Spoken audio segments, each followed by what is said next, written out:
today we will start the first chapter from the chemistry, that is chemical reactions and equations. So first we should know, what do you mean by chemical reactions?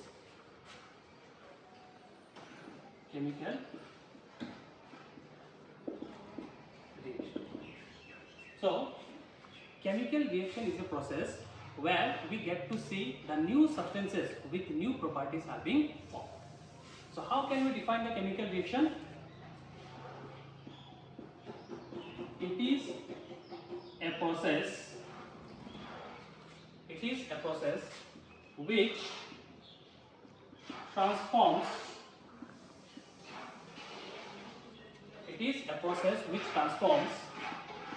one or more substances. It is a process which transforms one or more substances into new substances. So chemical reactions are the processes where new substances with new properties are formed.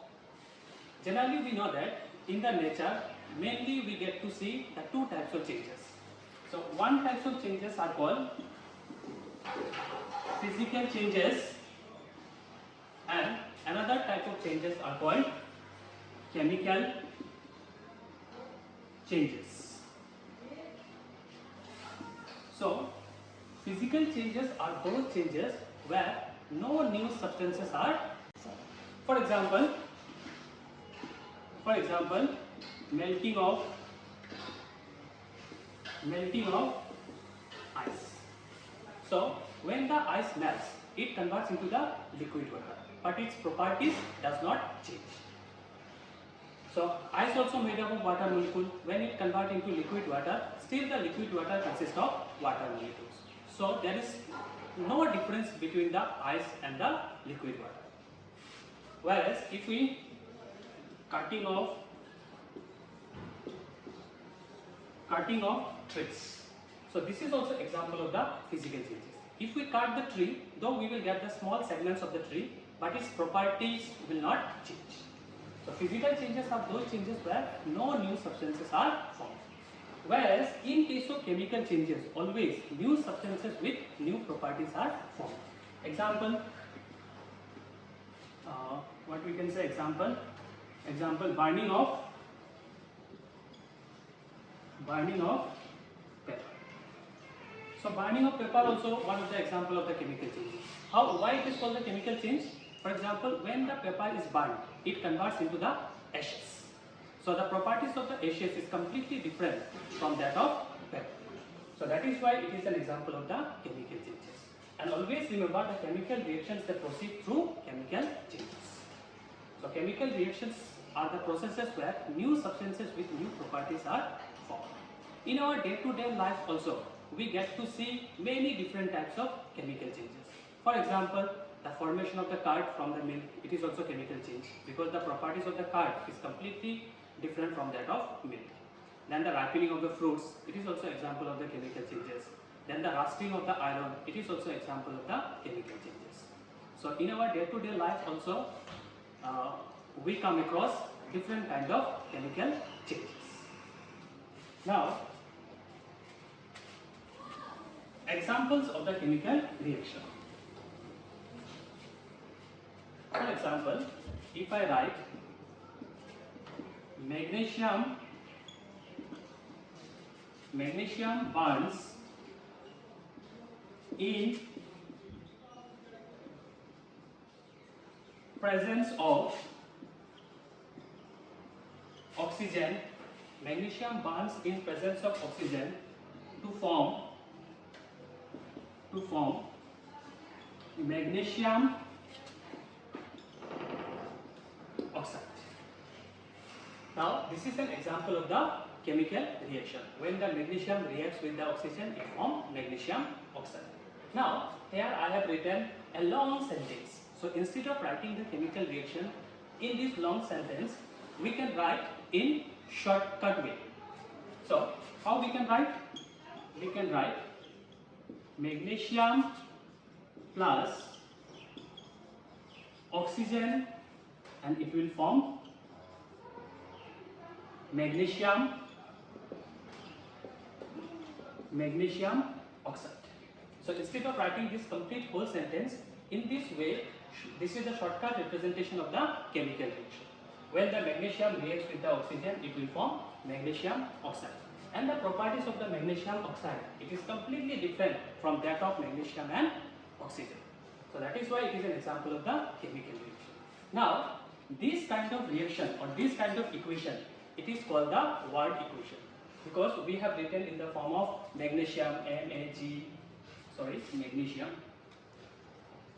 magnesium plus oxygen, they will form magnesium oxide. Now, is there any shortcut way to represent this word equation? So the answer is yes. So this word equation we can write in a shortcut way. If we know the symbol of the magnesium, we know magnesium. The symbol of oxygen, O2. And the formula of the magnesium oxide is MgO, magnesium oxide. Now, the representation of the chemical reaction in terms of the symbols and the formula of the compound is called the chemical equation. The symbolic representation of the chemical equation, it is called the symbolic representation of the chemical reactions are called chemical equations. Why it is called equation? Because here one arrow sign is there, one right hand side is there, and one left hand side is there. This one is the LHS and this one is the RHS. Now, it is an example of the chemical equation. It is called chemical equation. So how can we define the chemical equation? The symbolic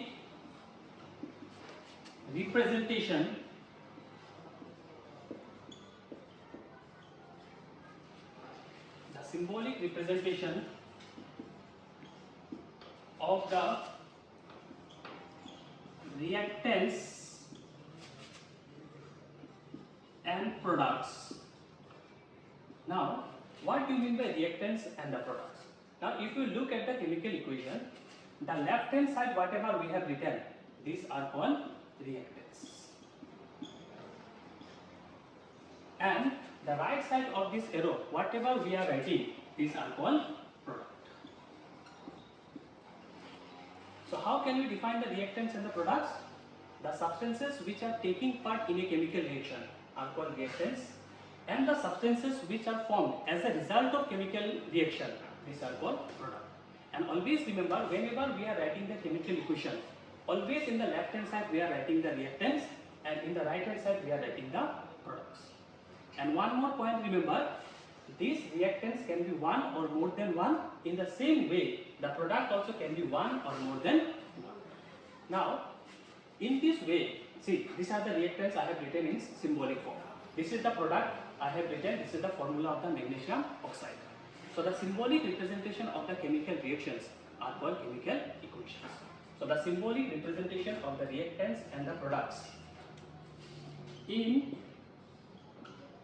terms of their symbols and formulae. The symbolic representation of the reactants and the products in terms of their symbols and the formulae are called chemical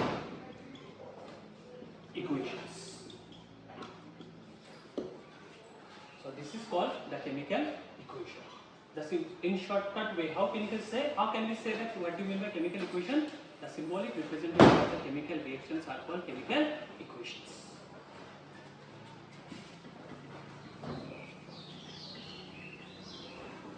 So it is an example of the chemical equation. The left hand side always we are writing the reactants, and right hand side always we are writing the products.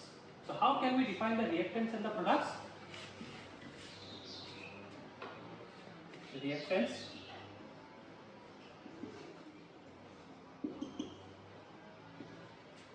the substances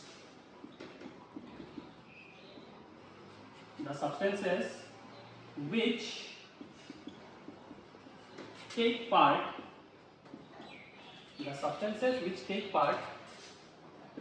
in a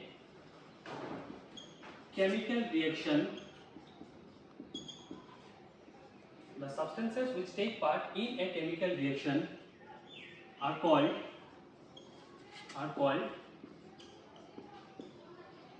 reactants. So in the above example, the magnesium and the oxygen are called reactants. Now, what do you mean by products? The substances,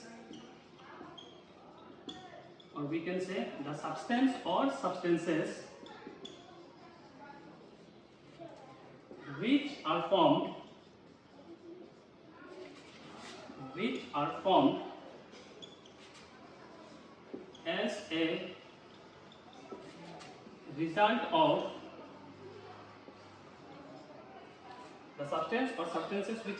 as a result of chemical reactions are called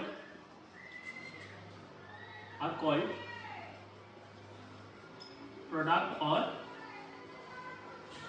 products. So in the above example, the magnesium oxide is an example of the product. Now, how will we able to know that a chemical reaction has taken place? So by observing the chemical reactions, we can say whether it's a chemical reaction or not. So for that, we should know the characteristics of the chemical reactions.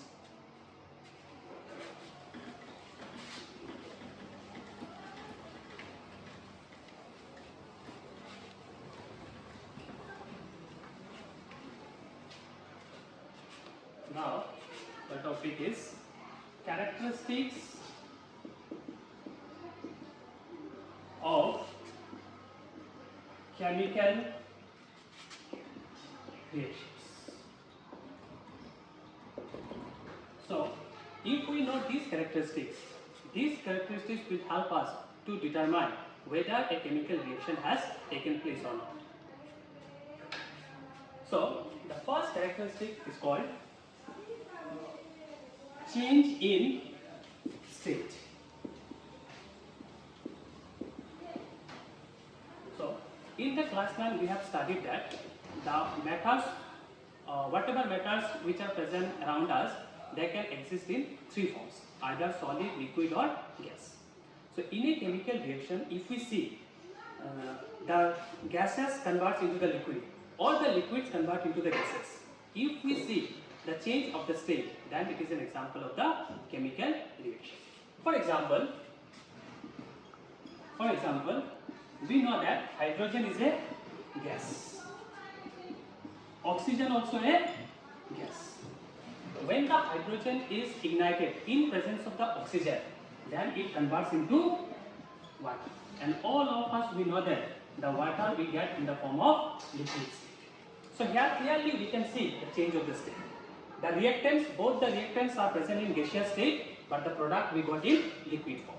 So if we get to see the change of the state, it is an example of the chemical reaction.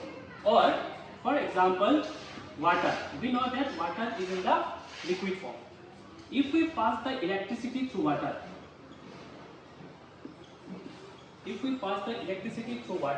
then this water will break down into hydrogen gas and oxygen gas. So this is the first characteristic, that is the change in state.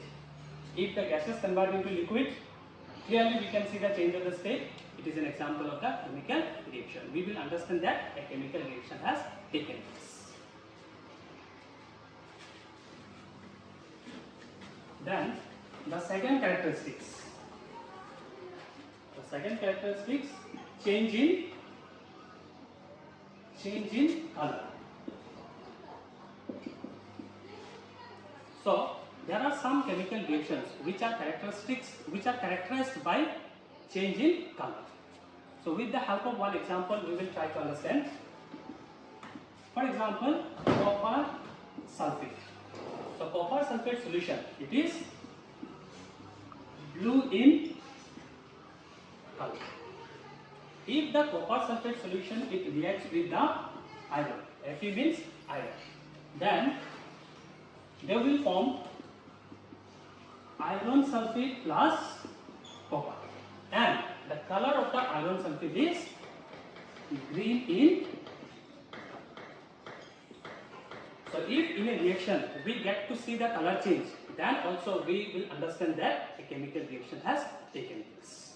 So this is the second characteristics. First characteristics what we studied, the change in state. Some of the chemical reactions are characterized by change in state. Some are characterized by change in color.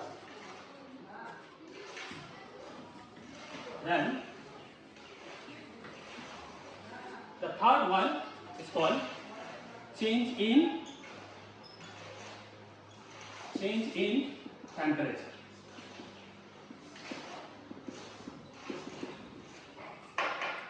Let's suppose if we take one beaker,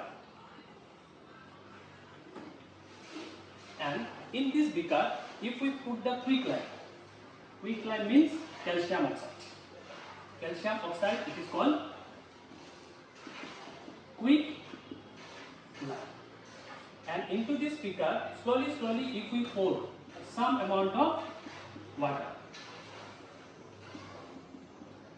then if we touch the beaker, we will feel that the beaker will become quite hot. So if we get to see the temperature change, then also we will understand that it is an example of chemical reaction. So calcium oxide, if reacts with the water, they will form calcium hydroxide. Along with the calcium hydroxide, they will form a lot of heat. And this calcium oxide, it is called quicklime. And the calcium hydroxide, it is called slaked lime. So in this reaction, what we have observed? The change in temperature. So whenever in a reaction we get to see the change in temperature, we can clearly say that it is an example of chemical reaction.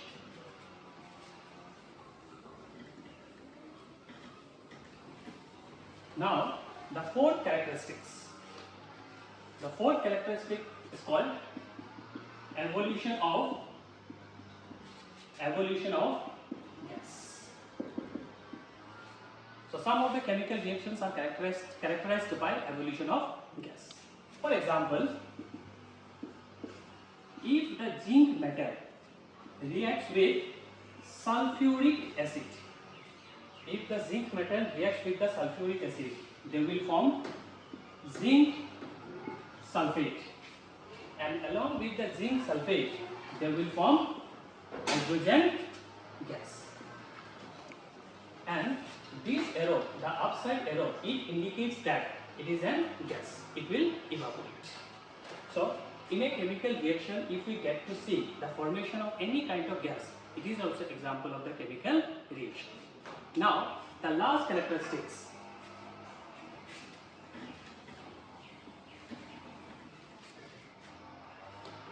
is called formation of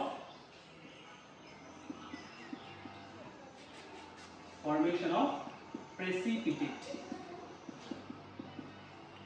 Formation of precipitate. Precipitate means the substances which are not soluble in water. The insoluble solid is called the precipitate. For example, sodium sulfate. If the sodium sulfate it is completely soluble in water. Sodium sulfate reacts with barium chloride. It is also soluble in water. It is also soluble in water. If sodium sulfate reacts with the barium chloride, then it will form barium sulfate, and barium sulfate we will get in the insoluble form. Now here you see I have drawn the arrow downward. That means it will precipitate at the bottom of the test tube or at the bottom of the beaker. So this precipitate we can write PPT. PPT means precipitate. The insoluble solid is called the precipitate. Along with the barium sulfate, it will form the sodium chloride. So in a chemical reaction, if we get to see the formation of the precipitate, then also we will understand that a chemical reaction has taken place. So by observing these 5 characteristics, if we observe any one of the characteristics, then we can say that a chemical reaction has taken place. So in this way, we can identify whether a chemical reaction has taken place or not. So in the next video, we will learn about the types of chemical reaction. There are different types of chemical reactions. We will be learning in the next videos. Thank you.